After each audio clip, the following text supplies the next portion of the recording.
Hi, I'm Steve Morgan, founder of Cybersecurity Ventures and editor-in-chief at Cybercrime magazine.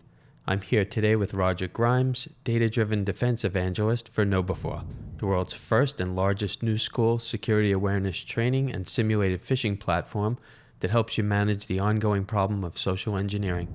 To learn more about KnowBe4, visit knowbe4.com. Roger, welcome. Great to have you with us today. Always glad to be here. Thanks. So, Super Bowl Sunday, there'll be 100 million people or so watching the showdown between the Tampa Bay Buccaneers and the Kansas City Chiefs. For anyone who doesn't know, you're down in the Tampa Bay area where KnowBe4 is headquartered. Is that right? Yeah, I'm about 10 miles away from Buck Stadium, so pretty excited about this weekend. Yeah. So, the CEO and founder of KnowBe4, Stu, wrote an article in Forbes that's trending, and it crossed my desk. It's a touchdown. People are talking about it. We want to ask you about it. Stu shared the top 10 attack methods used by cybercriminals. So I want to, run down those 10, ask you to explain what they are and how to protect ourselves. Okay. So running down the list, number 1, bait and hook. What is it and how do we avoid it? Yeah, that's essentially social engineering and phishing, where someone's conning somebody by pretending to be somebody you might otherwise trust to get you to either reveal some confidential information like a login password or to run a Trojan horse program or something like that. And it accounts for, in computer security, it's been in the number 1, number 2 most common reason for a security exploit for the existence of computers for 3-4 decades. And it accounts for 70 to 90% of all successful data breaches involve social engineering. So it's a pretty big root cause. So number 2, disguise and conquer. What is it and how do we protect ourselves? So that's where they pretend to be this, person that you would trust, like your boss, right? Or a brand like Microsoft or Gmail. In order to kind of get you to drop your defenses. If they contacted you anonymously, you would never do what these people are saying, but they're coming across to you like a trusted person. It tricks you into going to their look-alike, sound-alike website, and then they're able to more easily get you to do something you wouldn't otherwise do. Wow, I feel like I'm playing in the Super Bowl myself. They've got a playbook, so, you're telling us what it is. Number 3, hidden and malicious payloads. Yeah, that is where, a lot of them are known as drive-by downloads, where you visit a web page or open a graphical email, and depending on how your system's configured and really what you do, they could silently infect your system. Or like sometimes simply opening an email, if it's configured correctly, could transmit your password hash to an attacker across the network, and then they could break it back into the plain text password. So the idea there is, again, somehow using some type of a hacker method to infect you or get sensitive information that you don't realize that's being leaked. And all you did was look at a website or open an email, but it's, got some malicious stuff in it, a malicious JavaScript that does something you didn't intend.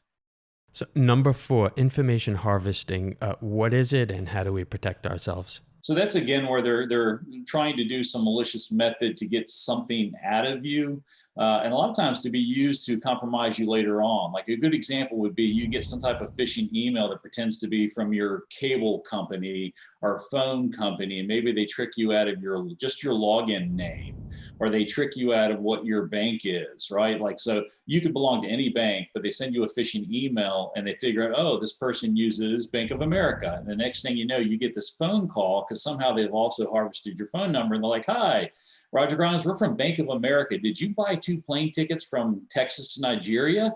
You didn't? We didn't think you did, Mr. Grimes, but here at Bank of America, we believe in protecting our customers. And so we're just going to send you a validation code, and we need you to repeat that validation code back to us so we can prove you are who you say you are. And unbeknownst to you, they put your Bank of America account in account recovery. Bank of America is sending you a recovery code to your cell phone. You say the code, and that's when they take over your account. Coincidentally, right after you, we're going to be interviewing the CISO at the Bank of America. So you just armed me with another question. I'm in another bank. Okay.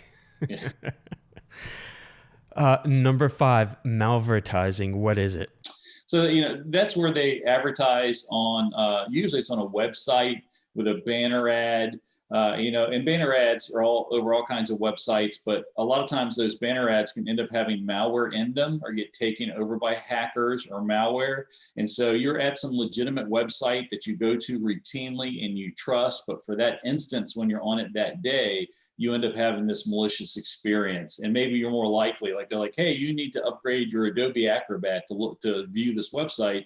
And you're on a website that you've used for 10 years. So you're more likely to follow that recommended action, and it's really completely malicious. So number 6, webcam hijacking. What is it and how do we protect ourselves?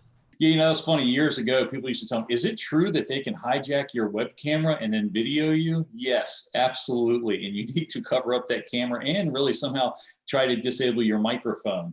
It's not only, a lot of times it's these wackos and creepy people trying to record young girls and then, blackmail them for photos, but from corporate espionage and nation states, if I can turn on your microphone and your laptop and record your conversation, you can get a lot of information from a microphone, and there's literally no indication on your laptop that your microphone is all of a sudden recording versus not recording. So it's webcams, it's microphones, it's if you can use it, if you don't protect it, it can also be used by an attacker. Number 7, business email compromise, or BEC. Yeah, so that's where somebody is trying to get somebody in a business to pay a fake invoice, to change the bank that gets paid for accounts payable, new wiring instructions. The low end of it was, hey, I need you to send me 10 gift cards for $100. That's like the low end.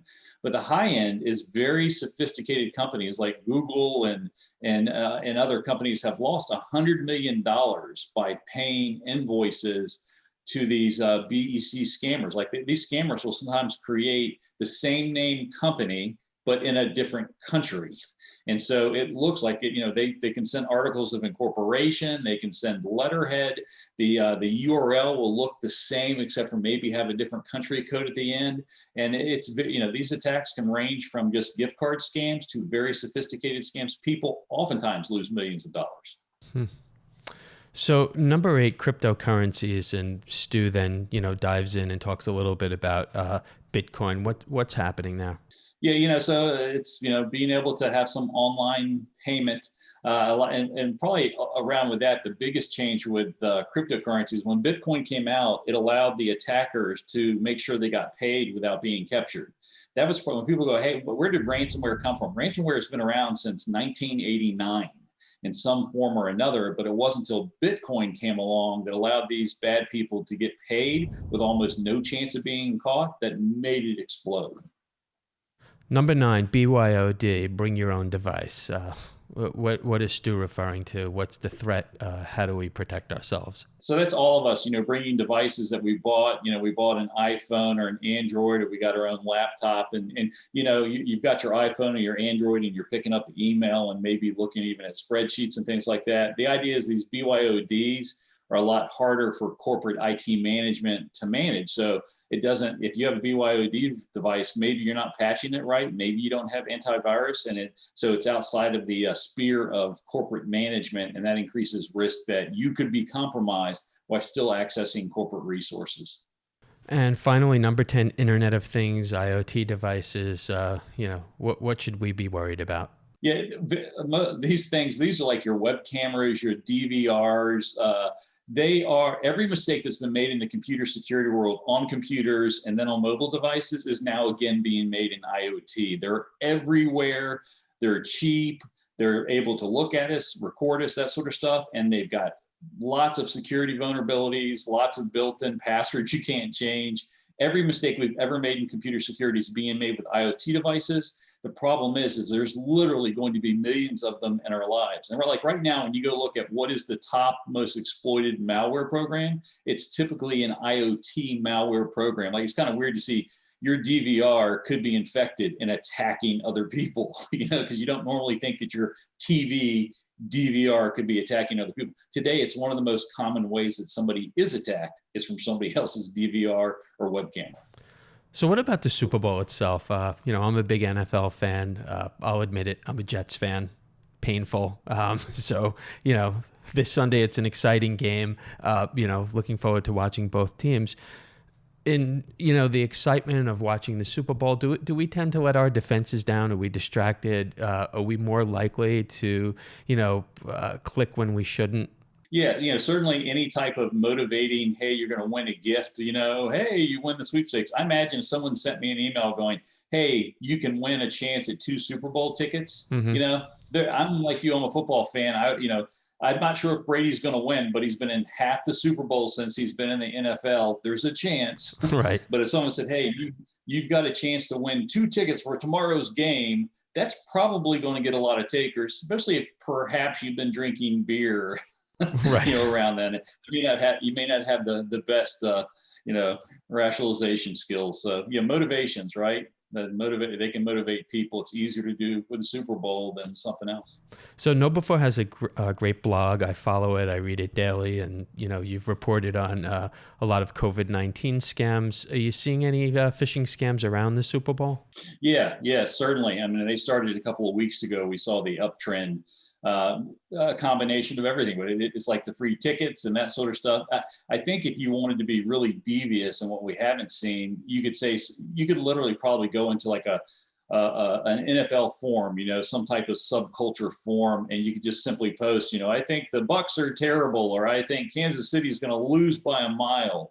Any type of string like that causes this visceral emotional reaction would cause a lot of people to click on. We haven't seen that, but let me say, in other events like this, it is not an unusual thing. If you motivate someone and make them mad, they will click without looking in an instant. Right. All right, Roger. Well, thank you for the rundown. Great to have you here, and we'll be back with you soon. It's always great seeing you. Thanks a lot. All Thanks, right, everyone. Roger. I'm Steve Morgan, founder of Cybersecurity Ventures and editor-in-chief at Cybercrime magazine. Joining us today was Roger Grimes, data-driven defense evangelist for KnowBe4, the world's first and largest new school security awareness training and simulated phishing platform that helps you manage the ongoing problem of social engineering. To learn more about KnowBe4, visit knowbe4.com. You can keep up with all of our media at cybercrimemagazine.com.